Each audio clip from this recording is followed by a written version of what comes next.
Order! Order! You are an incorrigible delinquent at times.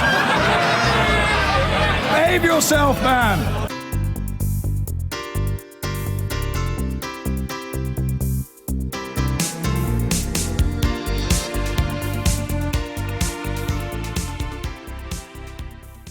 And finally, in the long tradition of polar exploration, a new record has been broken by a British expedition. The explorer, David Hempelmann-Adams, has managed to sail around the North Pole in a single summer season.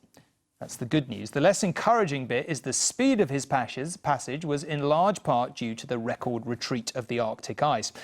The route David Hempelmann-Adams sailed took his boat anti-clockwise through the Northeast Passage above Russia and into the Northwest Passage above Canada, something never possible before. Even in summer, it would normally be blocked by ice. We can see his expedition for ourselves because he filmed it exclusively for News at 10. It is a bittersweet achievement. British explorer David Hempelmann-Adams and his crew have circled the North Pole on their yacht Northabout for the first time. But they could only do it because the Arctic sea ice has now reached its second lowest ever extent. Their journey proof of the devastating effects of climate change.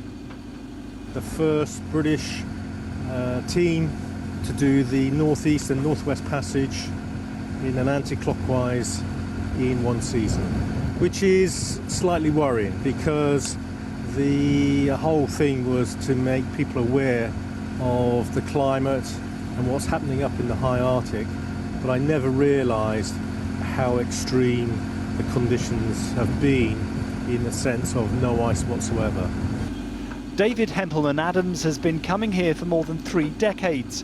Over that time, an expanse of ice the size of Texas has disappeared from the Arctic. This is what's been happening to the area covered by Arctic sea ice over the past 30 years. Scientists measuring the problem have been surprised by the dramatic speed of shrinkage and thinning.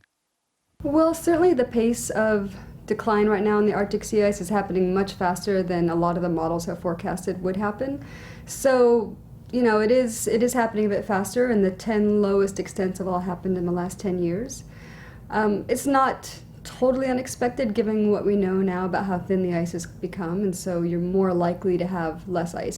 Benji Edwards, who's 14, is one of the crew of 6 on board and is determined to spread the message about the effects of climate change to a younger audience.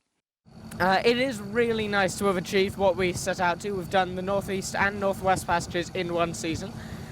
There has, however, been alarmingly little ice in the Northwest Passage, and winter is clearly setting in here, so it's time to go home. His message is crucial, as scientists predict that the Arctic region could have its first ice-free summer by 2040. Neil Connery, News at 10.